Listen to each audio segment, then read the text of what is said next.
The Dave Hooker Show. A presentation of Off the Hook Sports. Objective insight, expertise, top guests. Available on YouTube, Apple, Spotify, and the Off the Hook Sports app. Download now for free. Also available on offthehooksports.com. I compute and obey. Now to Dave Hooker. Ready. Boy, we are loaded up on the program today. In some ways, it's like a sports talk, reunion show. John Wilkerson is going to join us. This is complete coincidence. I wanted John Wilkerson to talk about the baseball Vols headed to Hattiesburg, and then Jimmy Hyams will look back on SEC spring meetings later in the show. So, and I produced their show from 2000 to 2005. What's going on, John Wilkerson? And I'm seated at the desk you used to occupy in our office. So how about that? Did they move you over? Is that what happened? No, it was just vacant. Gotcha. Well, I always like that desk because you could see who's going in and out. You had kind of the secluded office, and sometimes I wondered, John, do you know who's in the office and might be eavesdropping on us? But you always handled it well. Yeah, so anyhow, it's great to join you, and I hope you guys are having a great day so far. Yes, we are. Go ahead and hit that like and subscribe button so we can bring more people into the program. John, of course, is the voice of the Diamond Vols and one of the best play-by-play guys in the biz, hands down. But John, I would like for you to take part, if you can, in a little thing that we call What the H. So let's get to that right now. What was he thinking? Release the hounds. The Dave Hooker Show. Keep cool. A presentation of offthehooksports.com. So, John, you know more about college baseball. You've forgotten more about college baseball than I will ever know. Why in the world, though, is this super in Hattiesburg instead of Knoxville? I had jumped to the conclusion that I thought it would just be in Knoxville if they advanced past Clemson. Why is it in Hattiesburg? Well, one, that's a really good question because I'm like you. I thought as Tennessee won its way and swept the field at Clemson, hosted by the number 4 national seed, Volunteers were in great standing to host for a third straight year in the super regional round. Now, both Southern Miss and Tennessee hosted last year. Both failed to advance to the College World Series. But I do think that there were a couple of things at play. You could point to the fact that Southern Miss had a stronger regular season as they swept both of their conference championships, regular season and their tournament. They happen to have a coach who's retiring, which is a big storyline. And then it's at least coincidental that on the selection committee that you've got an AD from another school whose son plays for Southern Miss. He is a reserve player. You have another AD now at San Diego who was the AD in Hattiesburg. His son used to play for the baseball team. He since transferred to South Carolina. And then you have former longtime Magnolia State employee. You've got John Cohen, who is the chair of the committee, who formerly was the head coach at Mississippi State, then the athletics director at Mississippi State, and now the athletics director at Auburn. So that's all at least coincidence. But Southern Miss had more wins in the regular season, and also last year, as both teams hosted super regionals, they did draw about 1,000 more fans per game than what Tennessee had. So there are some nuts and bolts you could point to and say that's the reason that Hattiesburg is the host. But Tennessee had the better RPI. Tennessee had the better strength of schedule. And Tennessee was more impressive in sweeping the field at Clemson as opposed to Southern Miss. Congratulations to them. Survived the losers bracket at Auburn. But I thought Tennessee, in the end, had at least as many boxes, if not more, checked than Southern Miss did. So I'm like you. I thought they'd be in Knoxville. So aside from the shenanigans, which you pointed out, and the connections and all that sort of thing, is Lindsey Nelson viewed as a positive or negative when they make these selections? Because the atmosphere I saw last year was insanely awesome. Yeah, and that's a fair question. I do think that if it were more up to date, it would certainly help Tennessee in situations like this. And I know that they're trying to be as rapid as possible when it comes to getting things updated. It's just that there's been the process of waiting for all the I's to get dotted and T's to get crossed when it comes to finally putting, as Danny White says, shovels into dirt. So it's going to be done in phases. It's not like you can just tear it down to its bones and then build it back out in one off season. But I do think that if it were more of an up-to-date facility, that it would fare better when it came down to a situation like this. That could have been a deciding factor. Already a compliment. Smoky Mountain Red says the best voice in Tennessee sports. So I'm going to go ahead and leave that up there. It makes John uncomfortable to get compliments, but it's true. Caleb Calhoun, good morning. I'm sorry we got off and rolling. I forgot to say hello. Do you have something for Mr. Wilkerson there? It's okay. I'm taking that very personal, Dave. As you should, Caleb. Thank you, John. Yeah, John, we were talking a little bit yesterday about the politicking of this because I'm weighing two things, and I want to know which one you would think would outweigh if there is any politicking to the committee from, I guess, a moral sense. Because on one hand, you have Tennessee that maybe rubbed a lot of baseball purists the wrong way with the way they carried themselves last year. I mean, there's no doubt about that. But on the other hand, you have Southern Miss, who's probably involved in the worst welfare fraud scandal in the history of America, where they were stealing from Mississippi welfare funds to pay for their own renovations. I mean, so to an NCAA, if there is politicking, to an NCAA official who might make this decision, which one outweighs what? Wow, that's a really interesting question. And I'll say this. For Tennessee, I think the Volunteers, this year's team, which is very different personality-wise from last year's group, they certainly have had to bear the brunt of everything that people still feel about this Tennessee baseball program. So I think that's at least a fair consideration. And it is also interesting to enter that part of have that enter the conversation in terms of what Brett Favre is alleged to have done in getting some funds that he had hoped to be earmarked for a volleyball facility, since that's where the sport his daughter was playing. So I do think that in terms of the one-to-one conversation, it's probably more of a check mark against Tennessee, since it is within the same realm of the sport that's being decided as to the host site, as opposed to the scandalous things that have taken part in the fact that they did indeed allocate welfare funds for things that were not even close to being going to the people that needed them most. John, I've been to Vanderbilt Stadium, so I'm well aware of the shortcomings that stadiums can have. I look at Vanderbilt, and I still remember getting in the elevator for the press conference. You had to duck down because there was a beam just randomly above your head.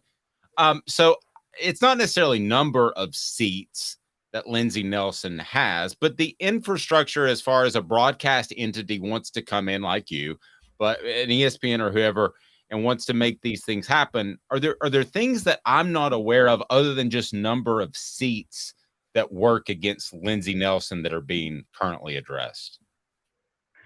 Well, I mean, and I do think that, one, Tennessee has shown and has handled hosting regionals the last 2 years very well, because they just let you know the lay of the land, that you've got two booths that you're going to alternate in terms of who's the home team, who's the road team. You try and get those paired up as best you can. And I think the staff has done a fantastic job. I don't think there was a single issue that Tennessee had that would be any kind of an embarrassment over the last 2 years when it hosted and advanced from its own regional to then hosting super regionals against LSU and Notre Dame.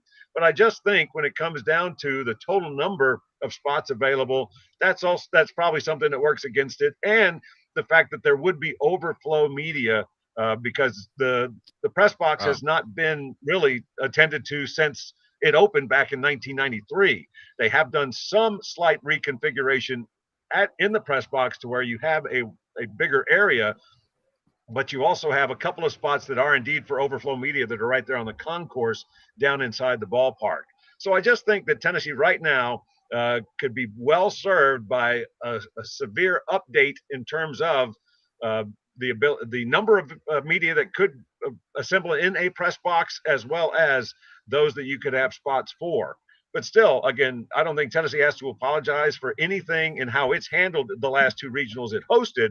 But I also think in a situation like this, that you could look at a more up-to-date facility like the Golden Eagles play in, as to perhaps a pretty significant check in their favor. just getting ready for this weekend that Tennessee's about to experience. So those issues, real quick, Caleb, and sorry to jump in. How quickly will those be addressed? I mean, I know they're in the process of renovating. I mean, at what point do we say that infrastructure or the amount of space in the press box, none of that is an issue for Tennessee any longer? How close are we to that? Well, again, I don't think it is the biggest stumbling block. Again, it might just be part of the equation. But again, I just think that when it came down to 1-1, Tennessee and Southern Miss, Southern Miss, again, both hosted last year, and theirs is a larger facility. And there could also be, I think it would be probably much closer to SEC fatigue than it would be anything that Tennessee doesn't have at its disposal right now or hasn't updated. Because you had a record 8 schools host regionals from the Southeastern Conference. No conference had ever gotten that many host spots before. You had 10 teams which matched the record that made it. Tennessee and Texas A&M were the only teams that traveled. The other 8 were hosting. So I just think there might be more of an SEC fatigue as opposed to you look at Indiana State being able to host a regional as it did this opening weekend. They advanced to the super regional. They've got a huge event going on their campus. Otherwise, they'd be hosting the super regional. But unfortunately, they knew that their staff was already allocated to that, so they didn't even put in a bid. And so that's why they're playing at TCU as opposed to TCU coming to their place. John, talking a little ball on the field with Tennessee baseball, what do you make of this team's, should we say, mental makeup? I mean, I told Dave last Saturday that performance by Zane Denton may be the most clutch performance I've seen from a Tennessee athlete in any sport. And I'm talking even football in that regard. And do you think that the flying under the radar, that it may help them in the sense of they won't put as much pressure on themselves if things go against them the way that I felt they did in the Notre Dame series last year? Well, I do think that it has been a work in progress because this team opened with the expectation that they would pick up where last year's team left off, and that was number 1 for the better part of the season, and then only lost 9 games. But this year's team was expected to be more of the same from last year because you return essentially your starting rotation on the weekends, and that was a great starting point. But you replaced every defensive starter.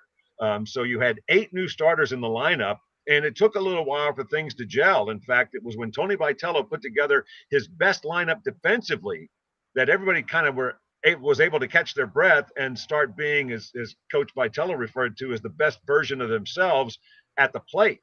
That's when you saw the offense really start to kick in, and they put up some really good numbers. They've got the second most home runs of any Tennessee team, short only of last year's squad. So they've got 122 dingers this year. The pitching staff has not been as sound this year as it was last year, but I think part of that was because, again, you were rounding into shape with what you were able to do defensively. I think Tennessee was as strong defensively. That might have been the best part of their performance this past weekend in the Clemson Regional. They were just so good when it came to playing catch, as they like to say. But Tennessee's been so strong defensively. They've been so strong consistently with starting pitching, and their offense, even though they only had the 1 hit in the loss that they had in the lone SEC tournament game, they've really played well over the last 4 weeks or so. So I think Tennessee is playing its very best ball across the board coming into this matchup. And for them, there is pressure that goes from being the home team when you are at the super regional stage. I think being able to go on the road and realize that it's somebody else's headache to make sure that they have all the ticket requests met and things like that. I think they fully embrace the opportunity they have to go to Southern Miss and play as well as they just did at Clemson. John, I know you have to roll, but last thing, as far as Tennessee's chances, I mean, I think they're pretty good. I think they can also play the overlooked card, have to go on the road, that sort of thing. And then I think the other thing is they don't have the distraction of last year, that they were a team that was kind of on the edge, which I enjoyed. I liked. I mean, you know me well enough. What do you think of Tennessee's mindset headed into this Super? I think it's very solid because they've been able to, I mean, the last box they needed to check was success away from home. They won their last series at South Carolina, took 2 out of 3 from the Gamecocks. They then, of course, had the one game that they didn't win and didn't necessarily play that well against Texas A&M in the SEC tournament. But then they put together 2 really good wins against Charlotte, which won Conference USA's tournament, and then just an instant classic in the 14-inning affair with Clemson. That was toe-to-toe. That was just a fantastic game. And you had the late heroics by Zane Denton to give Tennessee the lead top of the 9th. I mean, each side was a strike away from winning in the 9th inning. Clemson in top of the 9th, Tennessee bottom of the 9th, and then we got 5 more extra innings. So I just think for them to be able to go toe-to-toe with a program that had won 17 straight going into that matchup against the Tigers, I just thought Tennessee did everything it needed to. And I think this is a team that has the right mindset. They've been so good that after being 5-10 at the midpoint of the SEC schedule, they're now a team that just says, what do we have to do? What do we have to deal with today?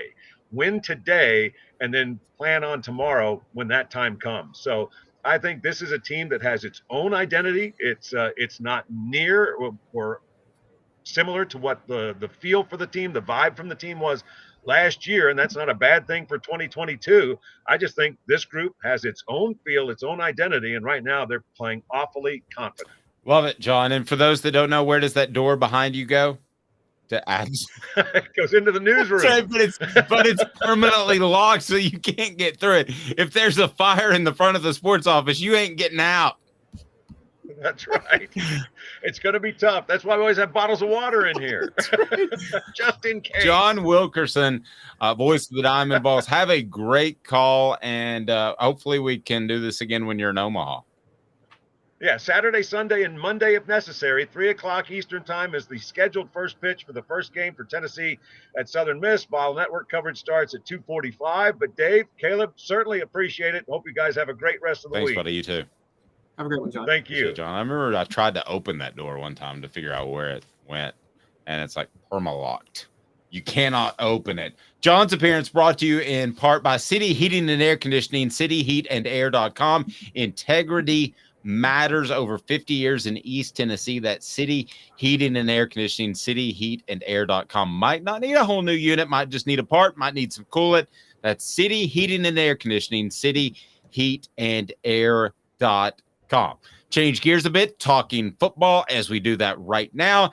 And Caleb, newcomers, the topic of conversation, as some were recently highlighted by a guy that I've always liked his work, Craig Hobart, who is a scout at, now is he on 3 or is he, we work together at ESPN? Where is he now, Caleb? I think this article is on ESPN, so I believe he's still on ESPN. Okay, so he's still at ESPN. Good for Craig. And he's kind of compadres with Tom Luganbill there.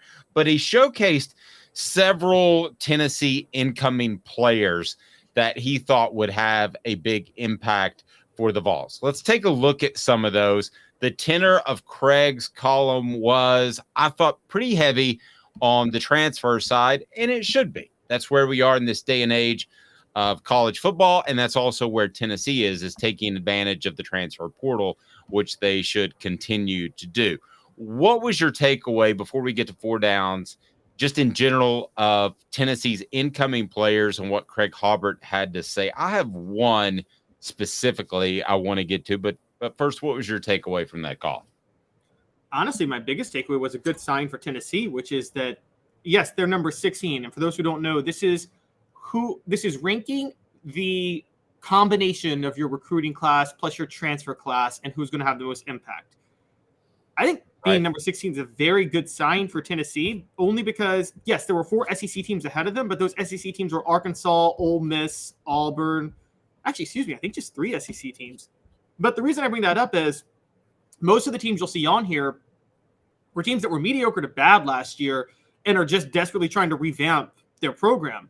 You don't see a lot of top 10 teams in the top 20 on here from last year because this is about looking for instant impact players. So for Tennessee to be in the top 20, having been in the top 10 last year, is a good sign. Now, that number 1 is USC, and they were top 10 last year, but they're not in the SEC.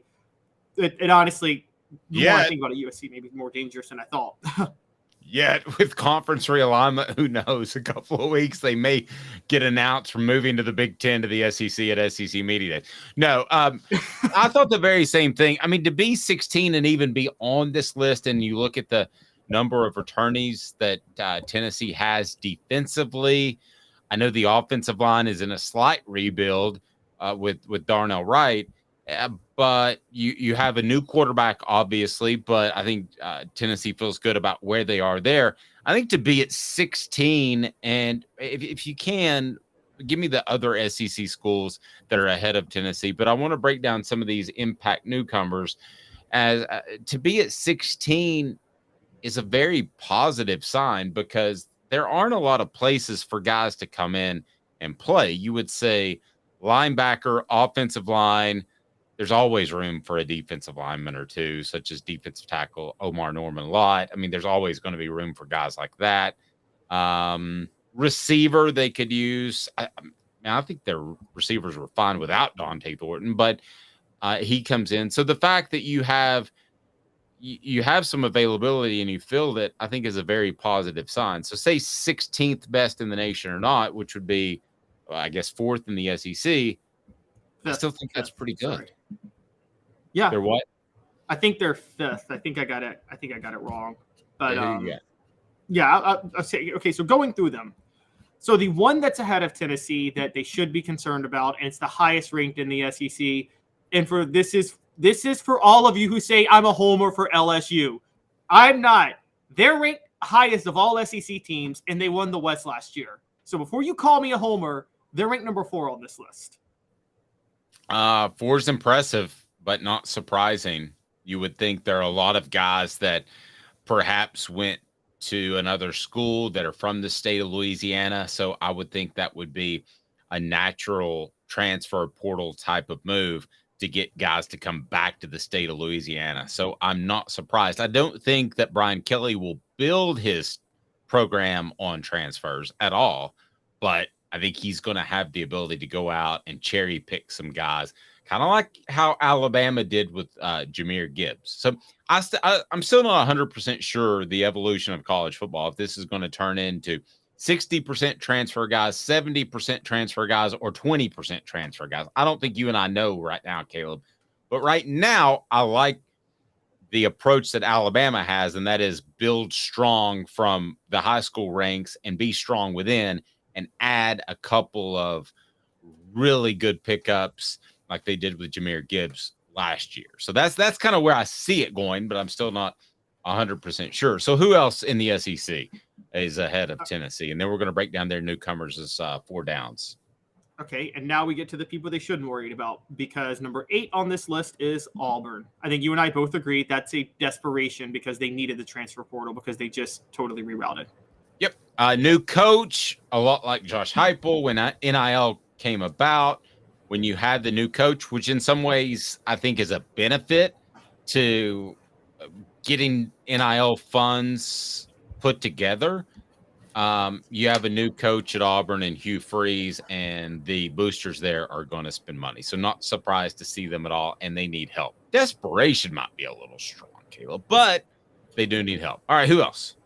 Another one. Now, this isn't new coach or rebuilding, but this is a guy that, as we've talked about, is doing the opposite of what you say should be done, which is building his program solely on the transfer portal. So Lane Kiffin at Ole Miss at number 11. This is the way Lane's going to roll. I mean, I'm just sorry. It's set in stone. He doesn't feel like that he can pay players on a 2-3 year basis with NIL money. He doesn't think that money's there. And he's going to live and die by the transfer portal in 2023 and in 2028 if he's still at Ole Miss.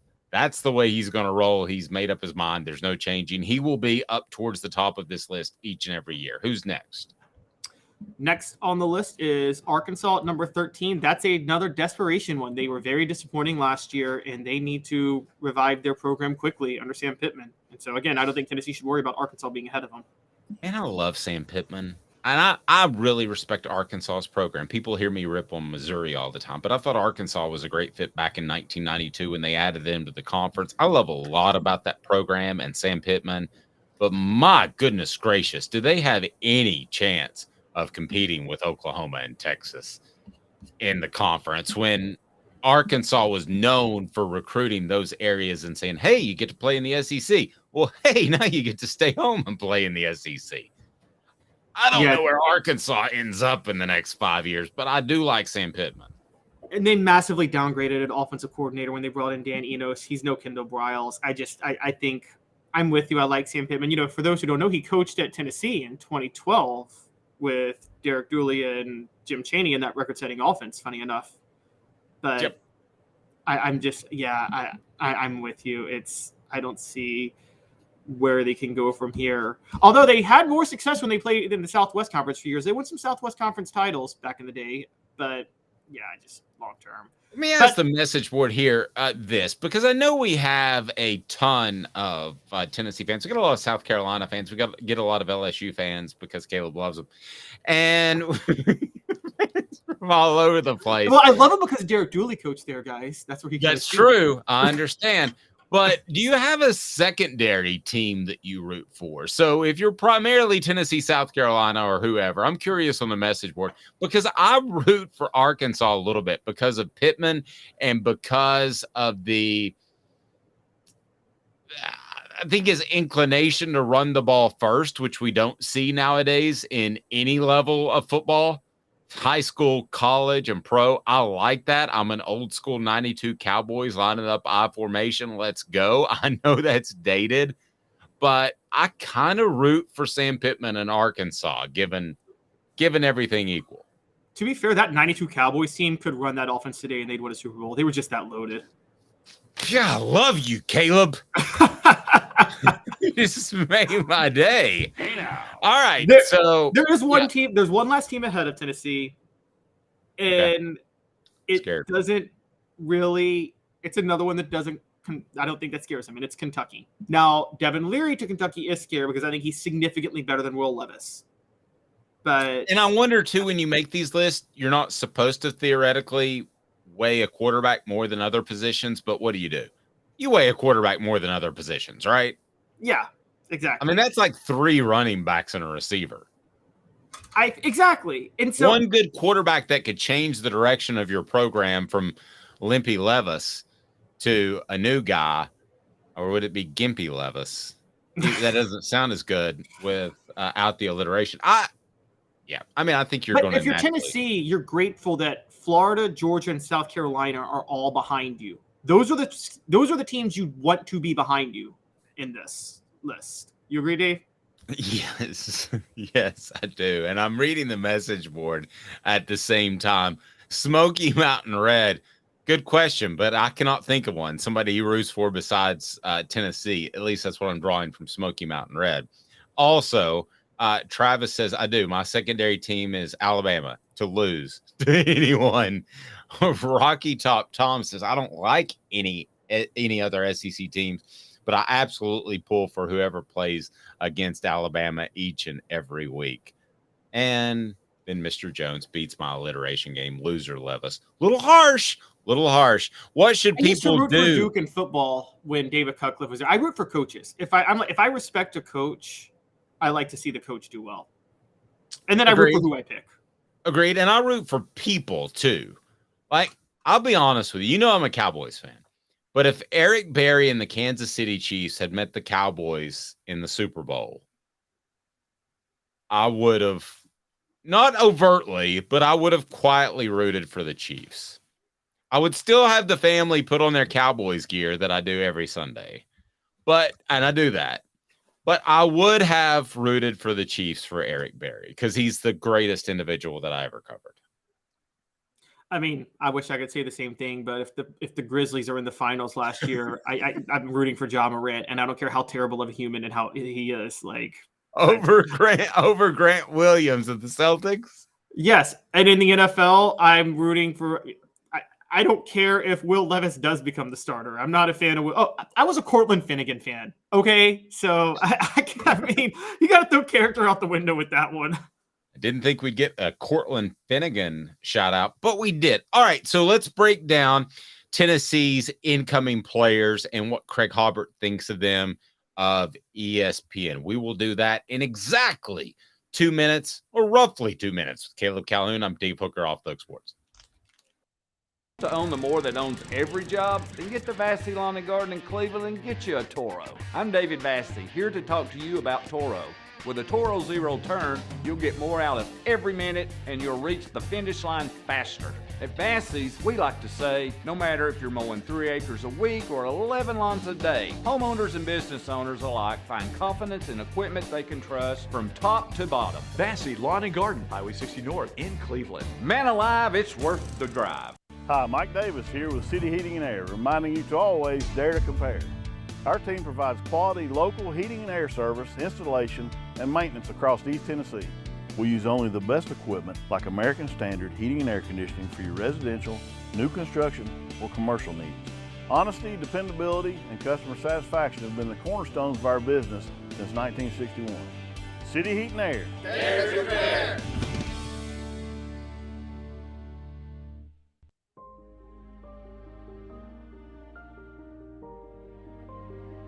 Our family has been creating one-of-a-kind pieces of jewelry in West Knoxville since 1986. Each piece is a combination of unique processes that bring your idea to life. Every day in our shop, a truly special item with a story all its own is being manufactured in our facility, bringing the history and family sentiment into a whole new generation of life. We're grateful that you chose us to be Knoxville's best jeweler, a title that we value and respect. Because to me, being a jeweler and owning a jewelry store are not the same thing. I'm Rick Terry. I'm a jeweler, and we want to be your jeweler. Kingston Pike and Campbell Station Road in the heart of Farragut, and downtown on Gay Street right next to the Tennessee Theater. With all that sun, sand, and salt water, the beach is a very relaxing place. Unless you wear contacts. Ow! Open your eyes to the best the beach has to offer with LASIK vision correction from Campbell Cunningham Laser Center. Ah. You're listening to The Dave Hooker Show, a presentation of OffTheHookSports.com. The internet is full of pictures of each and every one of you. Available on YouTube, Apple, Spotify, and the Off the Hook Sports app. Download now for free. Is there nothing you people can't do? Also available on OffTheHookSports.com. Travis says Dave loves this. I wonder if he's talking about the hate on the message board, because I do love the hate on the message board. Smoky Mountain Red, I'll post. Yeah, I hate all other SEC teams.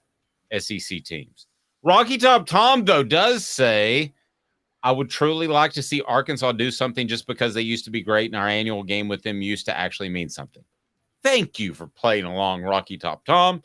Whereas Smoky Mountain Red follows up with, they can all lose every game and bowl games as well. I'm not a root for an SEC team and a bowl game fan. The more they lose, the better it helps in recruiting. Actually, very true. But I do. I'm so, like, the whole, like, SEC, Big Ten, my conference is better. That was cool when it was like 10 teams to a conference. When you're at 16 teams and your super conferences, like there's no like it used to be like my region superior to your region. What's your region now? Okay, Miami and Dallas are not the same region remotely. Yeah, my region is Rutgers and Ventura Boulevard at the same time. In LA. Yes. Those are my regions now. All right. What do we need to do, Jacob? What's up, everybody? This is Jacob Warren asking you to like, subscribe, and share. Dave needs this. He does. All right. 4 Downs is now, as we continue to talk about Tennessee and what they brought in this particular class via breakdown with Craig Hobart of ESPN, who quite a good job, if I do say so myself. 4 Downs now is brought to you by Craft Treats. CraftTreats.com for more. 4 Downs. 4 questions. 4 answers. The Dave Hooker Show. 4 Downs. A presentation of OffTheHookSports.com. All right, the first question, first down, what transfer will have the biggest impact? 4 Downs brought to you by Craft Treats. Go to crafttreats.com, use the promo code OFFTHEHOOK, the promo code OFFTHEHOOK, and you will get 20% off of your purchase. They have the chill pills with the CBD derivatives that will help with your pet's anxiety that will help with your pet's arthritis or digestive issues. Again, crafttreats.com. Use the promo code Off the Hook. They've got the chill pills with CBD or other fantastic treats, 20% off with the promo code Off the Hook. What transfer will have the biggest impact for Tennessee this upcoming season? So we're talking about names like linebacker Keenan Pili, offensive lineman John Campbell, defensive tackle Omar Norman Lott, wide receiver Dante Thornton, and then linebacker Arian Carter. Those were the players designated by Craig. Arian Carter's a recruit, not a transfer. Sorry? Arian Carter was a recruit, not a transfer. Yeah, so top newcomers. Those were the ones designated by Craig Hobart as top impact newcomers. So this is a combination of transfers and freshmen. Continue to hear great stuff out of Arian Carter. I have trouble picking him, though, because I just don't expect anything out of freshmen until I see it on the field in the fall. So let's go with first down. Who will have the biggest impact this fall? You can pick out of this list, which I think is pretty all-encompassing, or you can go a completely different direction. I don't know where. Okay, so are we asking? I know it combines transfers and recruits, but is first down is what transfer will have the biggest impact, or what newcomer period will have the biggest impact? Let me say newcomer. Okay, newcomer. Okay, so I don't think I guess the slip of the tongue is because it really doesn't change anything in my mind. I'm going to pick a transfer each and every year before I'll pick an incoming high school player. Now, they may prove me wrong one day, but that's kind of where I am. All right, so what incomer will have the biggest impact? I think that's pretty obvious. I think it's Keenan Pili. Tennessee needs a Jeremy Banks replacement, and I'm pretty sure Keenan Pili is pretty obvious as the newcomer. That's going to have the biggest impact for them. Okay, I'm going to play devil's advocate, but I agree with you. Okay, so I think that when you look at Keenan Pili, I don't know that he's a playmaker impact player. So does that mean other people could step in and play that position possibly? And that being the case, if John Campbell starts every game this season, he's not going to have stats because offensive linemen don't get stats. So I'll agree with you with Pili, but I'll say a close second would be John Campbell because I think he ends up starting every game at left tackle as long as he's healthy. So what incoming player does Tennessee need to have the biggest impact?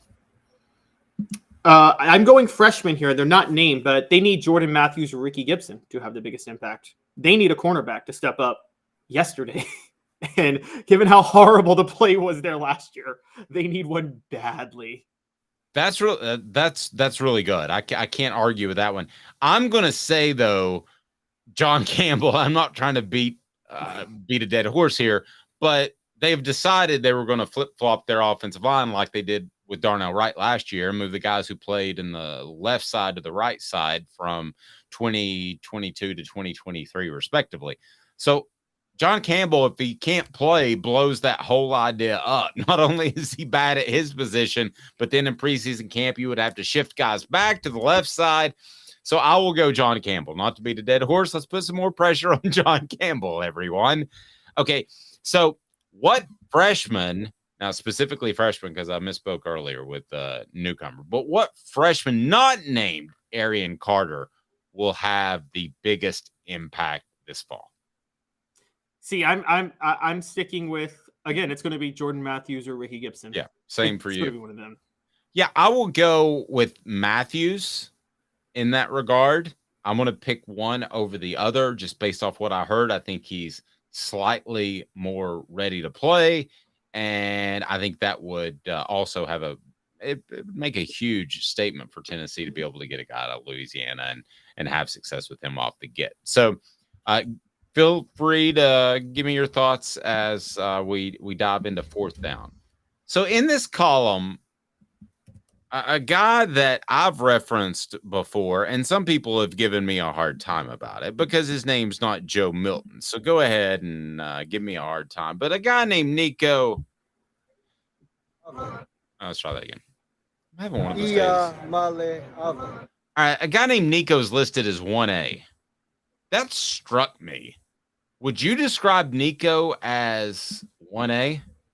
No, Not a chance. I would have before spring ball, but I think it's very clear Joe Milton's a starter. I wouldn't either. I as much as I like this column, I wouldn't go 1A. I think that he's 2. I think he's a solid 2 because Gaston Moore is a solid 3. But yeah, I don't think there's a competition there.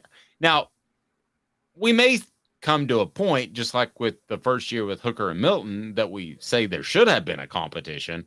But I don't get any sense that Tennessee is vacillating on its quarterbacks. Another note, name we didn't mention, Ethan Davis, and that's a pretty good one.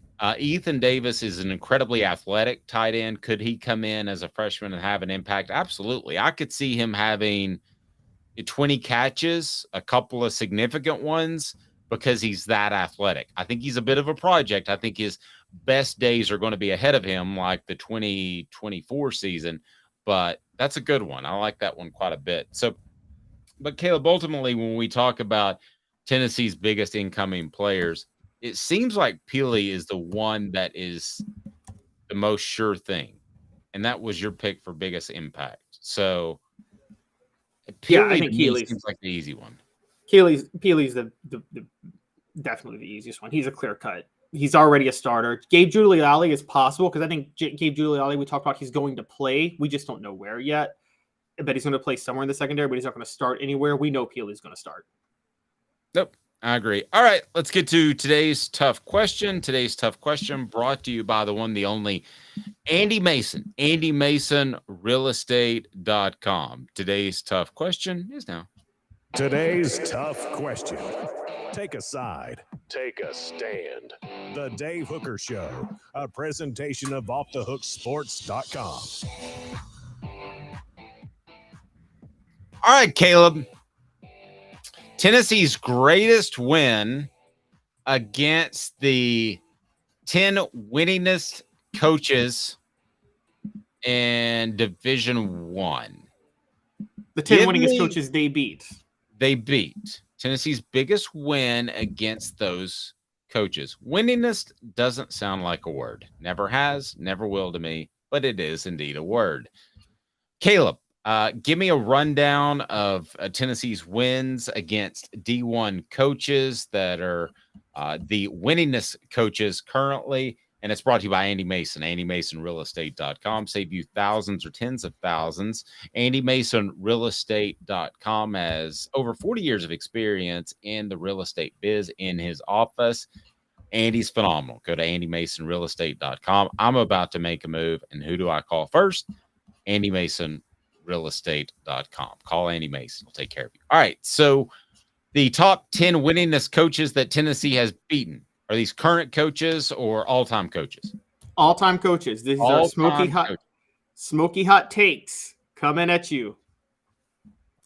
All right. Some smoky hot takes. I'm going to say that Tom Osborne is not on this list. Nope. Tom Osborne's not on this list. And guess what? Neither is Bill Snyder.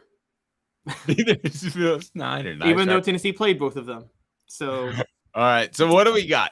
All right. So we got the first, and this is the only coach on here not at 200 wins yet, number 10, but he's going to get to 200 wins this year. And it would be a guy by the name of Kurt Ferenz at Iowa. Tennessee beat him in the Tax Slayer Bowl, Butch Jones' second year, 45-28.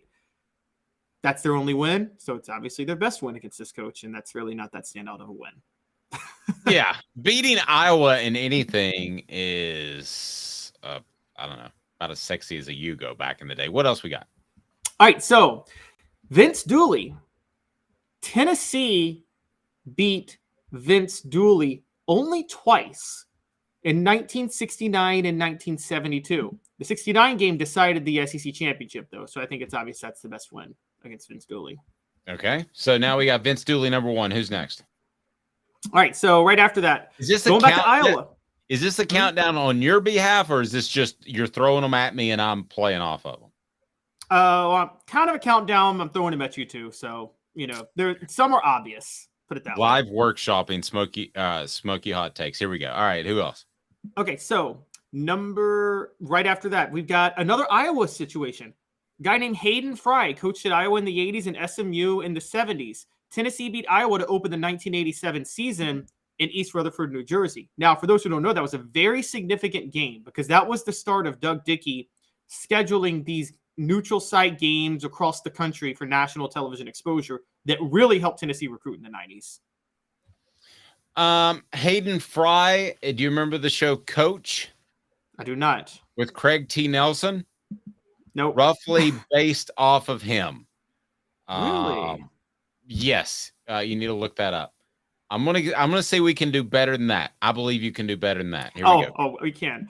Yeah. We can do better than this one too, but it's still a good one. 1994 to close out the difficult 94 season. Frank Beamer, Tennessee beat Virginia Tech that year in the Gator Bowl. And for those who don't know, that game was in the swamp because they had to move it because of construction in Jacksonville. Yeah, we got to do better than Beamer. Come on. Oh, well, okay. All right. Here comes. Point? Wait. That's just the first half. The good stuff is coming, man. I'm ready. Smoky Mountain Red says the historian in Caleb is coming out today in full force. He's even got bowl relocation sites in this segment. All right, go ahead. So, what we got? All right. So, 1971 and 1972, Tennessee beat Joe Paterno when Penn State was number 5 and number 6, respectively. The better win was in 1971. That was in December of that year. Tennessee was number 12. Penn State was undefeated at number 5, and Tennessee ended up being Penn State's only loss that year. I'm going to bet we do significantly better than that. All right. We're still going. There's a guy named after an animal that resided in Tuscaloosa, and another guy that had a sharp wit like a... Wait, we're getting there. Yeah, like a predatorial... I don't know. Like a crocodile, but not. Another guy whose last name sounds very much like the nickname for Lucifer if you change one letter. We'll get to that one too. And he's also still coaching. Okay, go ahead. Okay, so another legendary coach, man by the name of Lou Holtz. Now, Tennessee won 6 straight against Lou Holtz in 99 to 2004, but as I'm sure Dave knows, that's not Tennessee's most legendary win over Lou Holtz. Not Lou Holtz because he berated me after an interview one time. So They beat Lou Holtz. Yeah. But it was the 1991 Miracle at South Bend. Come on, I'm not there. Okay, well, that's the one. Yeah, that's the one. No, forget 99 to 2004. None of those matter. No. Well, forget the rest of your list. I mean, that's the one. If it's Lou Holtz and it's the Miracle at South Bend, how are you going to top that, Caleb? So wait, you're saying we can do better, we can do better, we can do better. Now you're like, how are you going to top that? Yeah, I'm digging my heels in. Okay, wait. Some of those guys on those teams are watching and I don't dig my heels in, then I'm going to be in trouble with the Mike Stolls of the world. All right, I'll top this. You know, there's this guy by the name of Steve Spurrier. Yes. That Tennessee beat in 1989, 1990, 1992, 1988, 2006, 2007, 2009, 2013, 2014. But I'm going not 1998, but 2001. I would go 2001 too because he hung it up after that. Yes, Tennessee forced him to resign from Florida. And that is a close second to the Holtz Miracle at South Bend. Okay. Okay. Well, I still think I'm about to top the Holtz Miracle, but all right. There's one is not. Oh, wait, you got Bobby Bowden. Yeah, I've got Bobby Bowden. 99 Florida State. Well, that's a national championship. That's going to be tough to top. All right. Finish your list. There's 2 more, and these are the 2 debatable ones. Okay. Actually, no, one's not debatable. One's not debatable at all. Spurrier was more debatable. Tennessee's beaten Nick Saban twice. Geez, I wonder which one was the most memorable win. I think it's very recent. I think it'd be last year, yeah, for sure. All right, yeah. So we got a Saban one in there. What else we got? Okay, now here's where the debate comes. Tennessee beat Bear Bryant quite a few times. Yes. Now Dave, who is biased to his era, and when he watched, might say, you probably remember 82 Alabama, right? Or were you a little too young? No, I was 8. Okay, I remember some things at 8. I was 8 when Memphis beat Tennessee. I remember it. No, I don't remember. I remember the catch by Dwight Clark, but I don't remember. That was an 80, but I don't remember 82, the Tennessee Alabama. Okay, well, that's what everybody would say for Tennessee beating Alabama for Tennessee's best win versus Bear Bryant. Well, last year's win was bigger. Yes, and that's not Tennessee's best win versus Bear Bryant. Okay. Well, any win over Bear Bryant is going to be topped by the win last year because the duration is going to be roughly as long, and this was a bigger upset.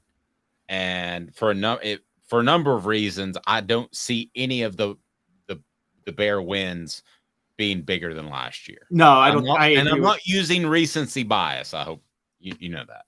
I'm with you on that. But here's the thing: none of the Bear wins. Tennessee's best win against Bear Bryant was not even when he was at Alabama.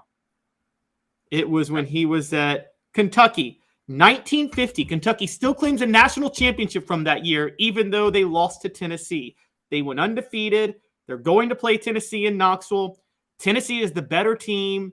Kentucky's the better team, clearly the better team.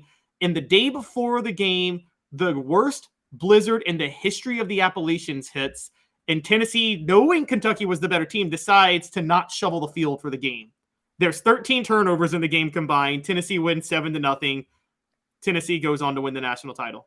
Biggest win by far ever against Bear Bryant. Pretty big. All right, what else we got? Those are the 10. But I got a couple other Bear Bryant ones that matter. The 67 Tennessee-Alabama game decided the SEC championship that year. That was Albert Dorsey had a pick six. So that one was a big one. Here's where I am on this. I think that you have to pick the national championship game. That's beating Bobby Bowden. If you're just tuning in, go ahead and hit that like button, subscribe if you haven't done it at this point. But like button brings more people in. So it's the top 10 winningest coaches in college football history. Which Tennessee victory over one of those coaches the most significant? So to me, it's got to be the national championship, right? Bobby Bowden. I mean, that even though that game, Tennessee was significantly better in that game. And I never thought they were in any danger of losing that game before, during. I just didn't think that was going to happen. So that has to be number one. And then you have shifted the landscape a little bit by beating Steve Spurrier. And then you get the big win last year. So I think 2 is very debatable. If you want to go Spurrier 2001, it caused him to hang it up, and you had an opportunity to play for a national championship if you take care of your business in the SEC championship game, which they did not. Caleb, I'm having trouble after the Bobby Bowden one. Who would you have as 2? In the moment, I would probably go 2001 Florida. Because I'm going to be honest, I would put 2001 and 98 Florida over last year's Alabama game. I think both were more significant. I think the game being moved to December because of the terrorist attacks, Tennessee being 18-point underdogs. I mean, that was the watershed moment of the Tennessee-Florida rivalry, was the 2001 game. And so I would go that. I would actually go 98 Florida, number 3. I know we're picking one per coach, and then I would pick 2022 Alabama for number behind them. No, I don't have any sort of argument with that. But man, the more I think about it, the 98 win was so big because talking as part of our Celebrate 98 series, and we'll have Steve Johnson, who caught the interception to end the national championship game. But I look back at that, talking to those guys about that 98 season, and really they thought they had it won when they beat Florida in September. That even the national championship game was a bit of a letdown. So some of those players might actually have it number 1 over the national championship game. As bizarre as I know that sounds. I was 10 years old. I was just getting into following football. My brother was a hardcore Tennessee fan, and I will never forget, like, the day of that game. My brother this is 25 years ago. My brother being like, if Tennessee can just win the night, they should go undefeated the whole year. And then Tennessee beats Florida. And I will never forget, the first thing my brother says right after the game is, they should go undefeated now. And so it seems like you're right. The sentiment among Vol Nation was that because they finally got over the Florida hump, they shouldn't lose a game the rest of the year. It just because that was such an albatross around their neck the past few years. And so you might 98 or 01, either one, you could go either way. Florida was number 2 in both. So I don't know which Spurrier win was bigger. I just think in the moment, there was something special about that 01 game because nobody was giving Tennessee any respect in that game. Okay, so I'm going to go, you have to go the national championship, but I am going to say second to that is a tie between 2001, Florida and Steve Spurrier. 98, Florida and Steve Spurrier. Last year, Alabama and Nick Saban. And I can't leave out Lou Holtz and the miracle at South Bend. I just cannot leave that out. See, that didn't have any implications really, though. Notre Dame, neither team was playing for a national title. Like, that game was exciting for in the moment. But, I mean, implications long-term. I mean, I got 1950 Kentucky over that. Winning at South Bend in the way they won? How many? 1950 Kentucky, though, was like that game, Tennessee won a national championship off that win. National championships always win, don't they? I mean, yes. By the way, a couple other Hall of Fame coaches Tennessee beat who did not win 200 games, but are Hall of Fame coaches. Bobby Dodd. Losers. Oh yeah, Bobby Dodd's a loser. They beat Bobby Dodd a few times when he was at Georgia Tech, most famously 1956. And they also beat arguably the best coach, Jimmy Johnson, in the 85 Sugar Bowl. Yes.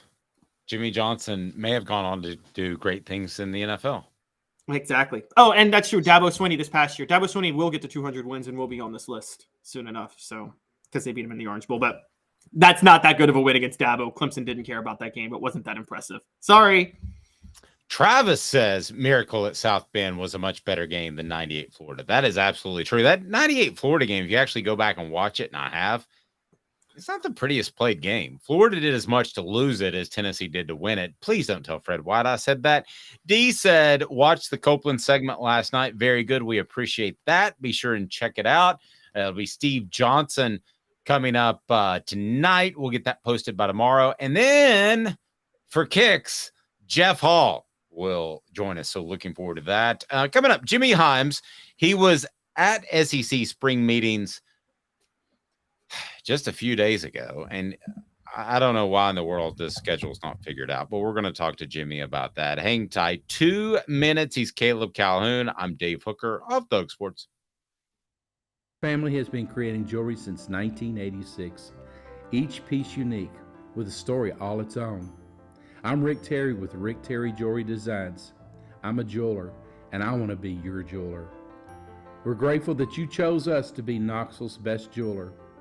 My family and staff look forward to serving you. So please come see us.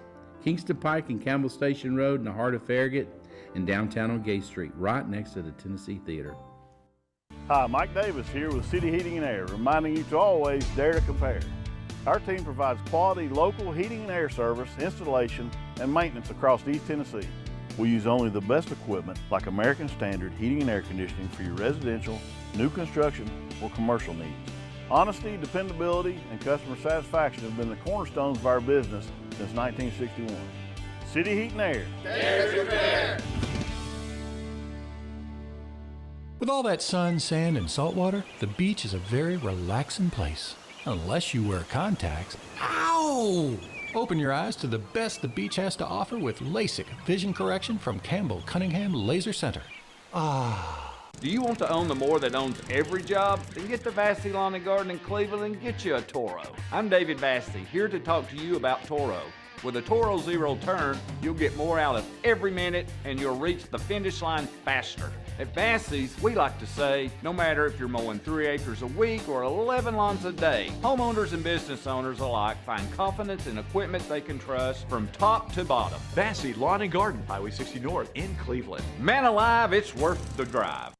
These mountains hold and defend a spirit far better than moonshine.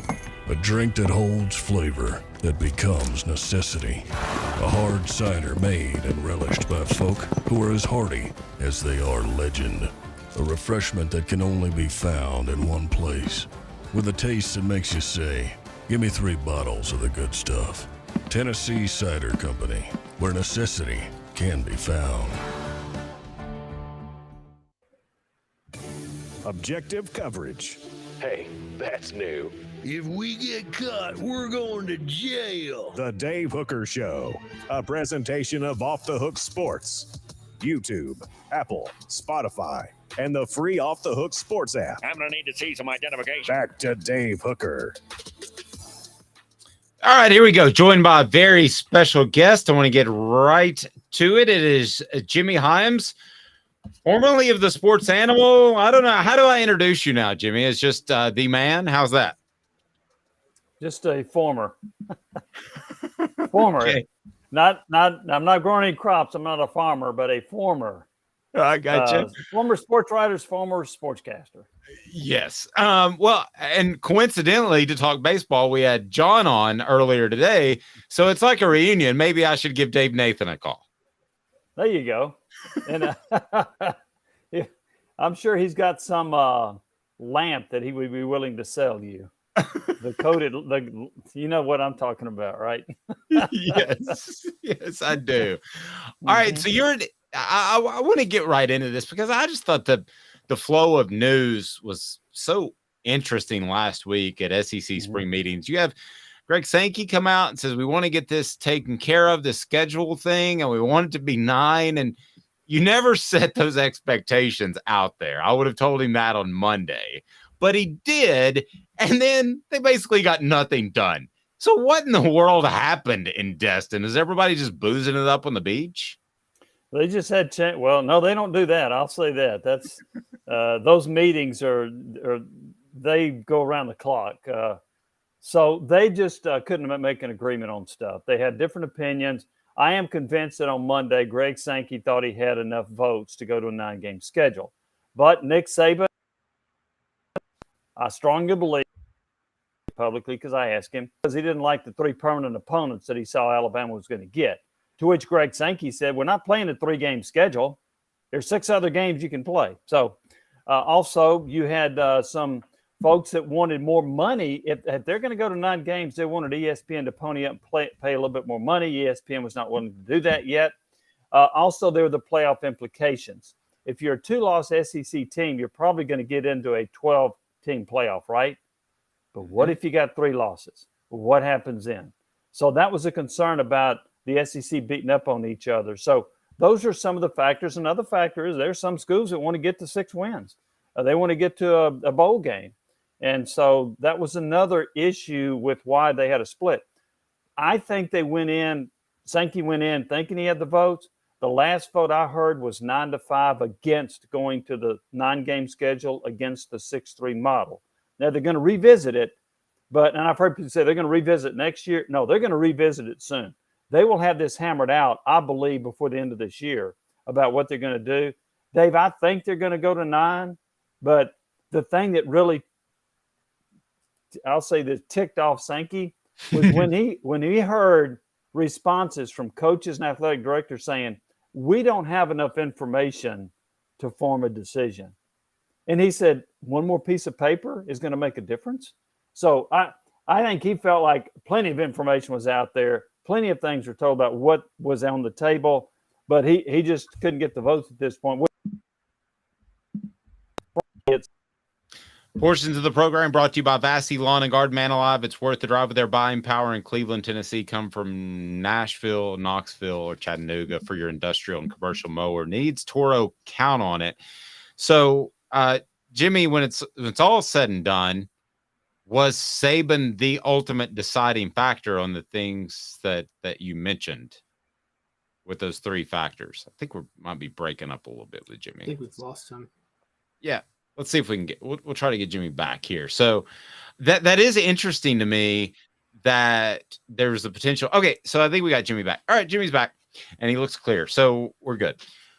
Of those 3 issues that you gave me of why they didn't get the schedule done, where would you rank Saban? It sounds like maybe he was ultimately the fly in the ointment.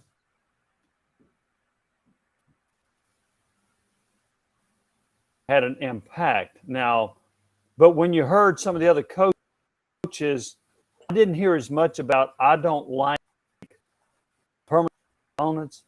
I heard other I think a strong argument was we want more money from ESPN. The president came out and said that, and the feeling was if ESPN ponied up and paid more money, not exactly what that amount would be, I don't know. But if they ponied up, I think we'd be looking at a 9-game schedule right now. The other question mark about what's the college football playoff going to do if you play versus losses versus 2, the answer. Those two played the Saban night.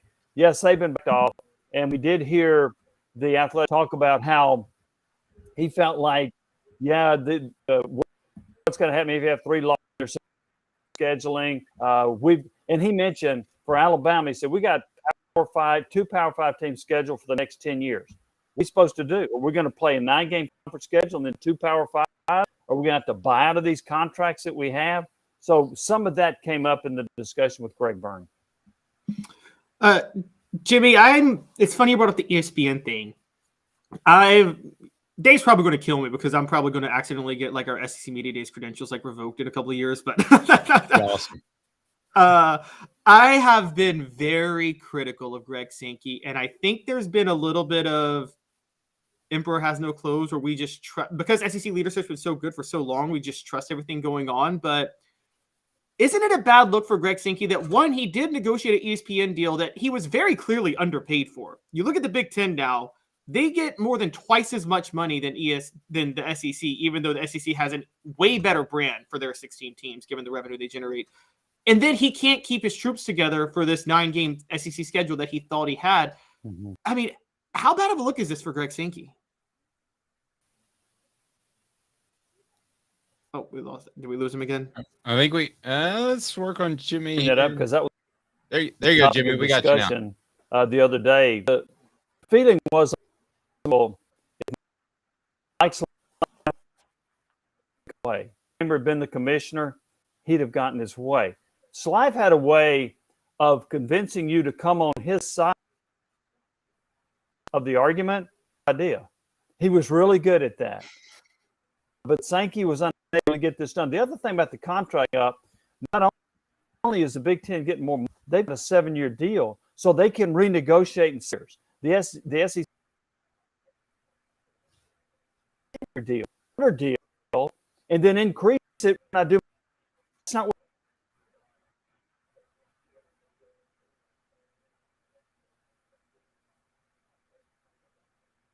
Yep, I think we're losing.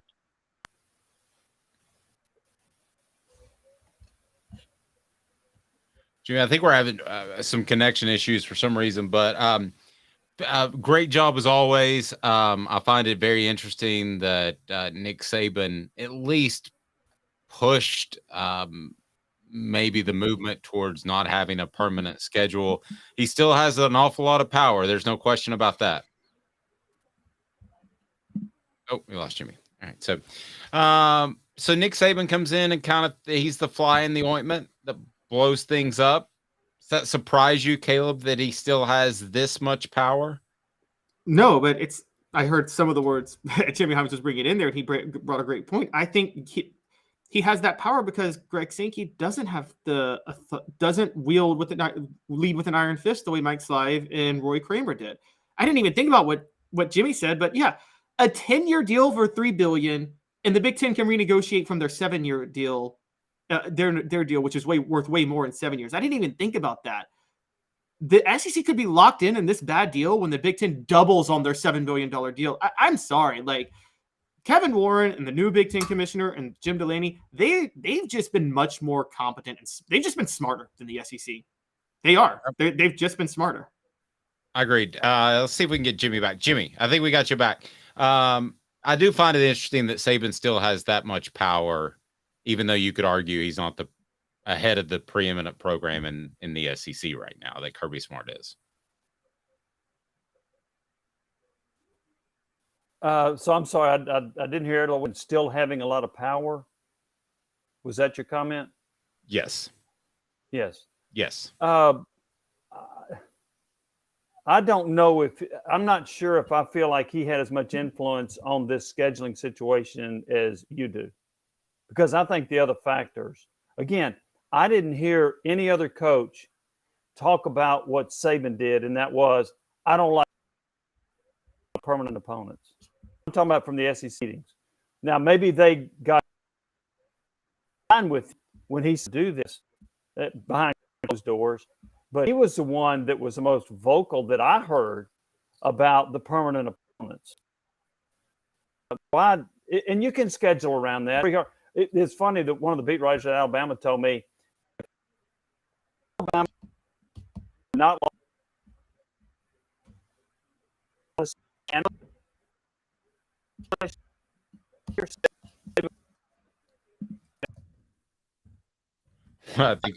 I think we're losing Jimmy again. So, but nevertheless, Nick Saban has that type of power to at least get the ball rolling. I agree with Jimmy, though. There are a lot of other factors in there. And I'm just a little surprised, Jimmy. I guess I'm a little surprised. We'll bring Jimmy back in here. I'm a little surprised that ultimately it didn't get done. I think we lost Jimmy again. Jimmy, we'll reconnect at another time. My apologies. I'm not sure what's going on there. Kirby Smart, though, by the way, saying that finishing second in the SEC is a trap game. Caleb, your thoughts on Kirby Smart saying that and why? So this is talking going down the road in 2024 when the SEC gets rid of the divisions and the college football playoff expands to 12 teams. Kirby Smart brings up a great point. He was thinking, oh, if you finish second in the SEC and you lose the SEC title game, then you got to go right back to a first-round playoff game.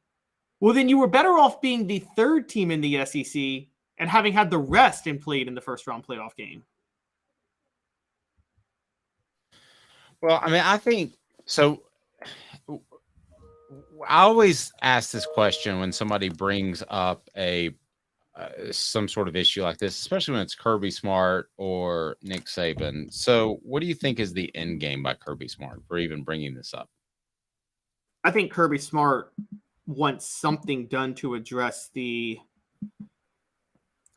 the lack of incentive that you might have for playing for the SEC title. I mean, I actually think that I think there's some legitimate truth to that. Now, I think where he's trying to get to, and this is where I would get, he wants to make sure that I think Nick Saban's more ridiculous. I think Kirby Smart's shooting from the hip. I think what Kirby Smart's trying to get is he needs the committee to understand that a team that finishes second in the SEC should at least host the first week of playoff games. Put it that way. They should at least play a home game the first week. And there's going to be a lot of preferential treatment to conference champions getting to host. Well, because, okay, what advantage is there to finishing second versus finishing third if the top three teams are probably going to be in the 12-team playoff every year? Well, it's finishing second as opposed to finishing third. I mean, yeah. I think you would help your seeding. You would be more likely to host a game. Would be more likely. He was getting at, though. I think he wants to make sure the second place team is guaranteed to host a game over some no-name conference champion. Okay, well, I understand, but that's no argument to me.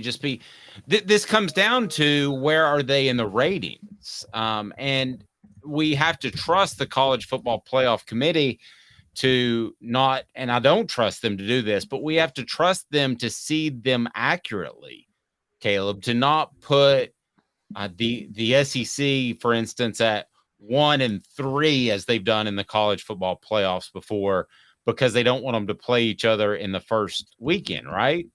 So we have to trust that they're going to truly seed those without any sort of agenda, be it television or otherwise. I don't trust them to do that, but I'm willing to give them the benefit of the doubt in the first 12 run. So the bottom line is LSU was they finished the season 9-3 or 9-4? 9-4. I don't think they would have been in the playoff last year. It would have been okay. But let's just say, for instance, for funsies, they're 10-3 and they lose the SEC championship game. No, just taking a quick look, I don't think that that's necessarily a team that should be hosting, nor is that a team that should necessarily get a bye. It depends what every other team did. Yeah, but okay, take the agenda part out of it for a minute. And what they've done is they've actually eliminated to where they could the potential for agendas, because they're still going to have one, but let's not forget this. You have to be a conference champion to get a first round bye. I mean, what if there's 2 12-0 SEC teams playing for the SEC title. You're telling me the loser of that game shouldn't get a first round bye, but a 9-3 Pac-12 champion should? I mean, that comes down to your thoughts on winning the conference. Does it matter? And this is going to be readdressed really quickly when Texas and Oklahoma are in the league and the Big Ten is done doing their expanding. And if we find out that it's an AL-NL type of thing, like in Major League Baseball, that you need to adjust this. But to me, right now, and it's very tenuous, okay, the Pac-12, Pac-10, Pac-14, whatever it ends up being, the Big 12, Big 14, whatever it ends up being, is still relevant. Slightly. Same thing for the ACC. Slightly. So I feel like when we have this conversation in 2 or 3 years, that Kirby's got a great point. To me, winning those conferences is still significant. And I think it deserves something. Again, maybe a moot issue in about 2 years. But this, I guess where Kirby's at, and by the way, how do you do this? Conference championship week. Do you punish a team for playing for their conference championship so you knock them below the 3rd or 4th place team in the SEC because they lost that last week? Well, at the end of the day, I would have true seeding. So in your situation, if you've got 2 12-0 teams, let's include the Big Ten so we don't look like we're showing favoritism to the SEC. Which could happen if they eliminate divisions, by the way. Sure. Let's say you have 2 12-0 Big Ten teams or 2 12-0 SEC teams. To me, they should be in the top 4. All things considered, unless you've got 14 other 12-0 teams, which you're not going to have, that they should be in the top 4. They certainly should be in the top 6. But they should certainly host. I don't have any problem with that. If you actually do want to arrange in that order, Caleb, I think they're hoping to keep these conferences alive. So I feel like we're almost having a conversation with somebody that's about to pass away and what to do with their will. Yeah, you want to pay them proper respect, but I feel like this is going to take care of itself in a matter of time. It's the worst analogy I've ever made. Caleb. Okay, but when that happens, when it becomes AL-NL, just add a game to the schedule and get rid of conference championship games. I guess that's what I meant.